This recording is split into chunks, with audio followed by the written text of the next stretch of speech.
Welcome to CSL TV, and I just hope you guys are having a beautiful, blessed day. Now, if you're new to the channel, this is just a review, a reaction, as well as an informational channel, and hopefully the information will probably help you on something out.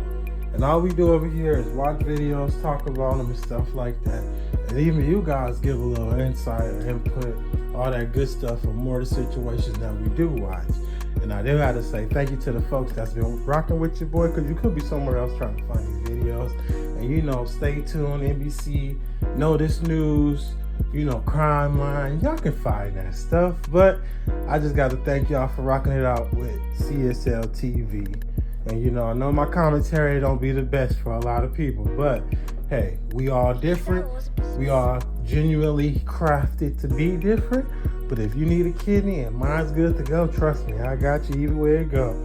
But I don't want to make this intro too long, so y'all came here to see what's going on. And before I get into today's video, y'all see this sick guy acting like he's a teenager, doing all this sick criminal, fucking pedophile, all that type of craziness, just so he can be in high school, because he was such a loser as an individual, as a person, that when he actually graduated high school, he wanted to go back because he felt he didn't build whatever he built up, confidence, whatever he was going through. But we all know mental illness is definitely on this guy's brain, and it's a good thing he got the sentence that he did get sentenced to, which is at least 70 to 85 years in prison.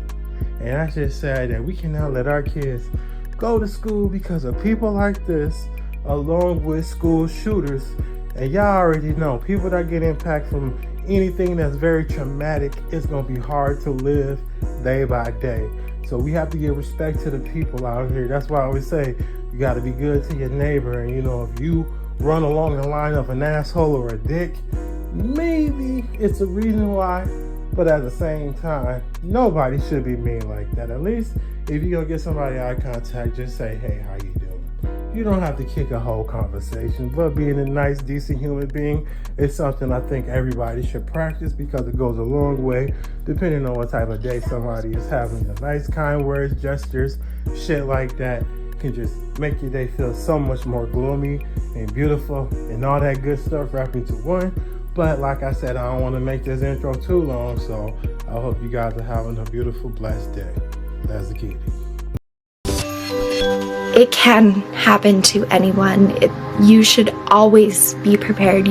Rips away your sense of safety, and you never think it's going to happen to you until it does. We asked some of you who are comfortable with sharing how experiencing a shooting in a public space has changed your life. And we know this is a really sensitive topic, so we just want to give you a heads up that the details in the story may be hard to hear. Now we're about to get into, you know, what it just said, impact of shooters. And honestly, anybody that go through any type of traumatic experiences that can, you know what I'm saying, that could have possibly taken you out to make it where you no longer exist into this world.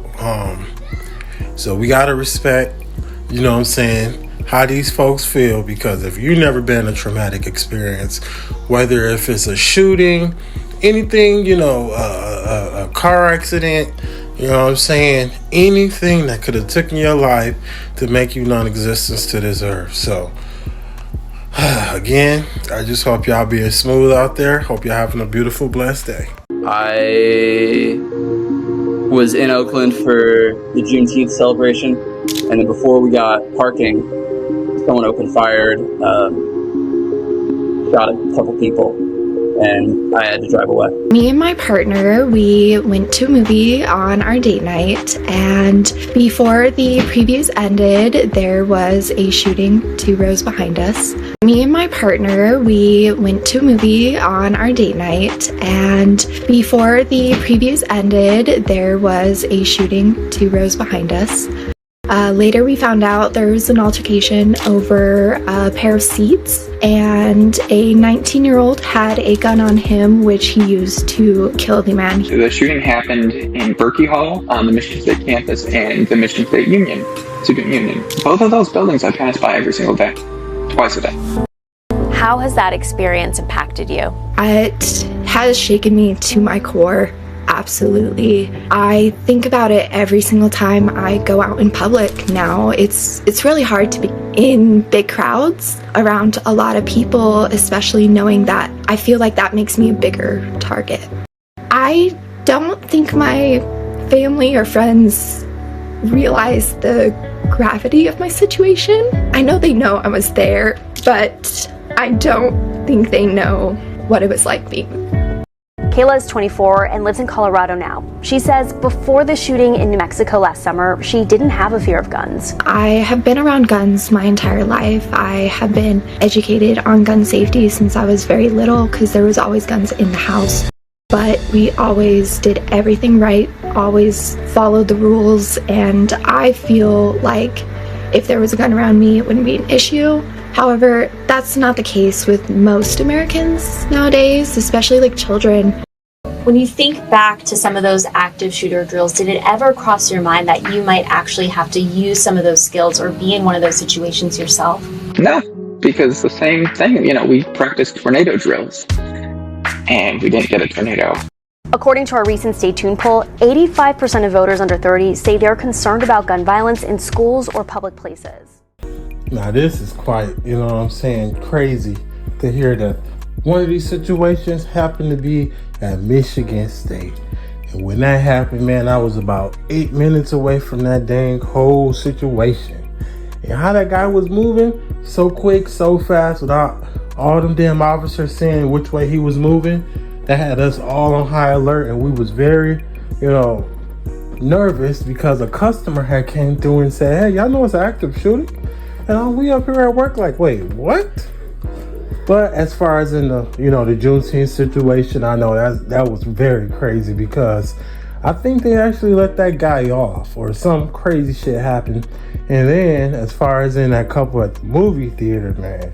Now, as far as in gun control, I think the age limit should definitely not be so young. And there needs to be more stipulations on who can get a gun. You know what I'm saying? Once you go try to purchase it, yeah, you can do the background and all that stuff. But, I think it's good that once you get a gun, it's a 24, 48-hour hold. They run through your whole social media. They run through everything about you to see if you, expose or whatever, some kind of threat to anybody or was talking crazy about doing this and that, And I think if they put a hold on it, even if the background do go through, maybe that could be a little bit helpful, maybe. 3 students were killed in the shooting Ethan was near on Michigan State's campus last year. I remember that night I was on the phone with my girlfriend, with family, getting a whole bunch of texts from a lot of family and friends, being like, "Hey, hope you're doing good." Watching the news, I was in my closet in my apartment because I felt that was the safest place. How do you feel about teachers or professors being armed? Oh, I think it's stupid. Yeah, it's a bad idea. Guns are a whole other thing, and when you bring a gun into an environment, it changes the environment. The idea of teachers having to carry guns is just ridiculous. It's a weird idea that we are willing to settle for that being the solution. What do you think needs to change?